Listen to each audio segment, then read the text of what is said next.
Permission नहीं दी थी। आज उनके जब कब्र पे मैं जाता हूँ तो रोज़ मैं रोता हूँ कि मैंने उनका जो उनकी वसीयत थी मैंने नहीं की। इन्होंने कब्रिस्तान वालों ने मुझे इतना परेशान किया। इसके लिए मैंने वक्फ बोर्ड में जब मैंने गैर वहीवट की अर्जी की थी तो शमशाद भाई पठान, इम्तियाज़ भाई पठान ने मेरा काफ़ी सपोर्ट किया। और कल कब्रिस्तान के गुजरात वक्फ बोर्ड ने मेरे को एक ऑर्डर दिया जिसमें मोहसिन लोखंडवाला साहब ने जो ऑर्डर किया उनके लिए मैं उनका खूब आभारी हूँ। और मैं सरकार से और वक्फ बोर्ड से ये निवेदन करता हूँ कि जो मेरे साथ हुआ वो किसी के साथ ना हो। आज मेरी माँ वहाँ पे दफन नहीं हुई है, मेरे को रोज़ तकलीफ हो रही है। इन्होंने हमारे साथ बहुत गलत किया है। कब्रिस्तान के होने के बावजूद उन्होंने ऐसा किया कि उनको दफन करने नहीं दिया।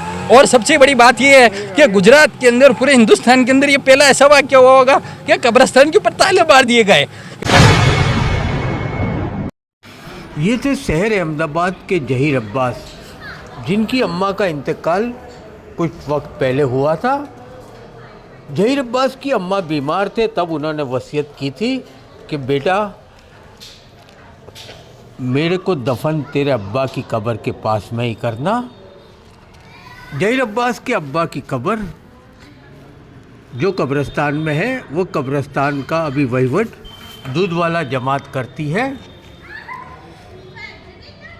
जहीर अब्बास की अम्मा गुजर गए, उसके बाद में वो वहाँ गए, तब उनको अंदर एंट्री नहीं दिया कब्रिस्तान में ताले लगा दिए गए और उनकी अम्मा को दूसरी जगह पर दूसरे कब्रिस्तान में दफनाया गया। आगे देखिए पूरा वीडियो क्या है हकीकत।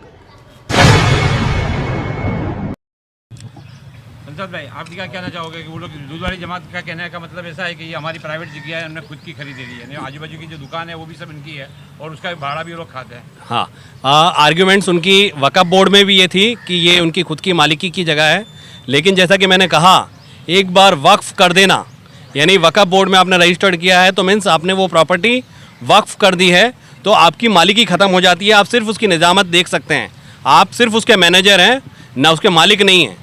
और वक्फ करने के बाद उसके मालिक अल्लाह ताला है और अल्लाह ताला के जितने बंदे हैं जो मुसलमान में जो अल्लाह को मानते हैं, उन तमाम लोगों का उस प्रॉपर्टी पर हक होता है। तो उस कब्रिस्तान में अगर वो कब्रिस्तान है तो कब्रिस्तान में दफनाने का भी हर मुसलमान का हक है। पूरे अहमदाबाद या गुजरात में कोई भी कब्रिस्तान, पूरे हिंदुस्तान में अगर वक्फ प्रॉपर्टी है और वो कब्रिस्तान है तो किसी भी मुसलमान को उस कब्रिस्तान में दफन होने का हक है।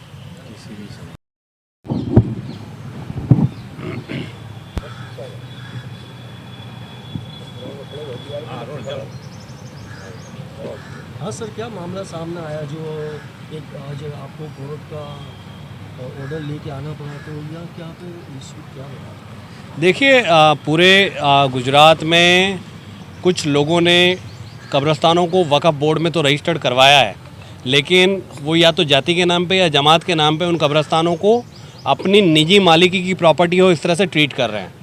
और ये मामले कई बार निकल कर सामने आते हैं कि भाई जो लोगों के आबो अजदाद पहले से उन कब्रिस्तानों में दफन हैं, तो जब उनके घरों में कोई मैयत होती तो वो चाहते हैं कि उनको उनके आबो अजदाद के साथ उनको दफनाया जाए। और कई मामलों में मैयत की जो वसीयत भी होती है कि उनको उनके वालिद के पास या अपने शौहर के पास या अपनी बीवी के पास उनको दफनाया जाए। तो इस तरह के मामले कई सारे कब्रिस्तानों में आगे भी देखने को मिले हैं। पहले भी वक्फ बोर्ड में इस तरह की एप्लीकेशंस हुई हैं। और अभी जो हाल का जो मामला है वो बहरामपुरा के 5 पीर कब्रिस्तान का है, बहरामपुरा कबाड़ी में आया हुआ है, जिसमें दूधवाला जमात करके है, वो अपने आप को ये कहती है कि ये हमारा कब्रिस्तान है, ऑल्दो कि उन्होंने उसको वक्फ बोर्ड में रजिस्टर्ड करवाया है। तो अगर एक बार आप वक्फ बोर्ड में कोई प्रॉपर्टी को रजिस्टर्ड करवाते हैं तो वो वक्फ की प्रॉपर्टी हो गई, उसके आप सिर्फ केयर टेकर रहते हैं, आप सिर्फ उसका निज़ाम देख सकते हैं, आप उसका मैनेजमेंट देख सकते हैं, आपकी मालिकी ख़त्म हो जाती है। आप चाहे कोई भी जमात के हों या कोई भी व्यक्ति हों, वक्फ की व्याख्या के हिसाब से, और वो प्रॉपर्टी अल्लाह की प्रॉपर्टी हो जाती है, तो उस हिसाब से उस प्रॉपर्टी पर हर मुसलमान का हक हो जाता है। तो अगर अभी प्रॉब्लम क्या है, अभी जब हमारे जहीर भाई हैं, इनकी वालिदा का जब इंतकाल हुआ तो उनकी वसीयत थी कि उनको उनके शौहर के पास में दफनाया जाए, उसी कब्रिस्तान में दफनाया जाए जहाँ उनके शौहर को दफनाया है। तो इनके वालिद साहब को वहाँ पे दफनाया था, लेकिन इनकी वालदा को नहीं दफनाने दिया गया, कह के कि आप दूधवाला जमात के नहीं हो और इसलिए हम आपको दफनाने नहीं देंगे। तो जहाँ मुस्लिम समाज ये कहता है अपने आप को, और हम सब ये मानते हैं कि हमारे यहाँ जात पात और इस तरह की कोई भेदभाव नहीं है, और जब हम कहते हैं कि एक ही सफ़ में खड़े हो गए महमूद और अयाज, ना रहा कोई बंदा, ना रहा कोई बंदा नवाज। तो वैसे टाइम पे इस तरह की एक्टिविटी पूरी तरह से इलीगल है, गैरकायदेसर है, जिसको लेकर जहीर भाई ने वक्फ बोर्ड में एप्लीकेशन की थी और उसकी सुनवाई के बाद वक्फ बोर्ड ने ऑर्डर दिया है कि यहाँ पर आप किसी को भी रोक टोक नहीं रख सकते। अगर आप किसी को रोकेंगे तो आपके सामने कानूनी कार्रवाई होगी। गुजरात सरकार का भी जनरल एडमिनिस्ट्रेटिव डिपार्टमेंट का एक ठराव है जिसमें स्पष्ट तौर पे कहा गया है किसी भी कब्रिस्तान में किसी भी इंसान को दफन होने से नहीं रोका जा सकता है। तो यहाँ तक कि उनके खिलाफ क्रिमिनल कंप्लेंट भी हो सकता है और साथ साथ अगर कोई बोर्ड का ट्रस्टी है। हाँ, सबसे पहले अपना नाम का परिचय। मेरा नाम ज़हीर अब्बास बिस्मिल्लाह अब्दाल है। ये मैटर है पाँच पीर कब्रिस्तान जो भुलवाबाई पार्क आया है कबाड़ी मार्केट के पीछे। अभी ये कब्रिस्तान में बरसों से 100-150 साल से हमारे पूर्वज वहाँ पे दफन होते थे, हमारे बाप दादा वहाँ पे दफन होते थे। ये कुछ सालों से इसका वहीवट दूध वाला जमात के कब्रिस्तान के लोग कर रहे हैं वहीवट उसका। अब जब भी मैयत आती है तो हमारे को 5-5 घंटे हैरान करते थे, हमको परमिशन नहीं देते थे। आप कालूपुर जाओ, आप जमालपुर जाओ, आप सालम जाओ, हमको परेशान करते थे। लास्ट टाइम 11 अगस्त को मेरे वालिद साहब का इंतकाल हो गया। रात को 8 बजे उनका इंतकाल हो गया। मेरे को परमिशन लेते लेते दूसरे दिन मेरे वालिद को असर की नमाज के बाद दफनाया। इन्होंने हमको इतना जलील किया, इतनी गालियाँ दी और हमको हैरान किया। बराबर है, कोई बात नहीं मानी। इतने लोगों के बावजूद भी इन्होंने बात नहीं मानी। अभी 15 दिसंबर के दिन मेरी वालिदे का इंतकाल हो गया जो हॉस्पिटल में थे। वो जब हॉस्पिटल में थे तो मुझे हर रोज़ कहते थे कि भाई मेरे को अपने शौहर के बाजू में दफनाना, लेकिन कुछ लोगों की ऐसी कंडीशन के हिसाब से मैं उनको नहीं दफना पाया वहाँ पे। मेरे को 2 दिन तक, दूसरे दिन तक उन्होंने मेरे को परेशान किया, मेरे को परमिशन नहीं दी थी। आज उनके जब कब्र पे मैं जाता हूँ तो रोज़ मैं रोता हूँ कि मैंने उनका जो उनकी वसीयत थी मैंने नहीं की। इन्होंने कब्रिस्तान वालों ने मुझे इतना परेशान किया। इसके लिए मैंने वक्फ बोर्ड में जब मैंने गैर वहीवट की अर्जी की थी तो शमशाद भाई पठान, इम्तियाज़ भाई पठान ने मेरा काफ़ी सपोर्ट किया। और कल कब्रिस्तान के गुजरात वक्फ बोर्ड ने मेरे को एक ऑर्डर दिया जिसमें मोहसिन लोखंडवाला साहब ने जो ऑर्डर किया उनके लिए मैं उनका खूब आभारी हूँ।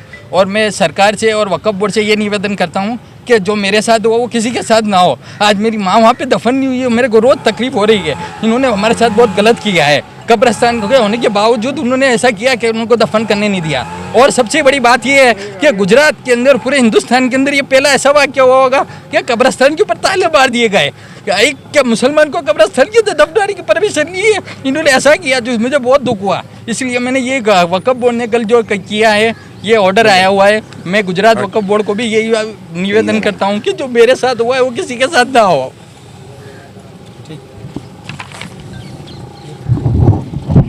ये है जब भी जाना पड़ता है कोई भी मैयत को लेके ये लोग ताले मार देते हैं।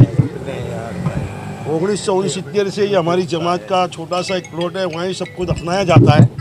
हम इतनी भाईचारा से उनसे बात करने जाते हैं, वो लोग कहते हैं हमारा लिखान लाओ, हमको मरण की कोई पावती नहीं देते दफनाने की। उसके पास जाओ, इसके पास जाओ, कालूपुर जाओ, जमालपुर जाओ, कितनी बार लोग परेशान हो गए। और ये एविडेंस की हिसाब से हमारे लोग को बहुत तकलीफ़ पड़ती है। और इस तकलीफ़ का कोई न कोई सरकार हमारे साथ रहकर इसका कोई रास्ता निकाले। एक मुस्लिम होकर एक मुस्लिम भाइयों से हम ये अपील करते हैं कि हमें कोई झगड़ा नहीं करना, कोई फसाद नहीं करना। हम सिर्फ इनसे प्यार से कहते हैं कि हमारी डेड बॉडी आवे 2-2, 4-4 घंटे तक उनकी राह देखने की।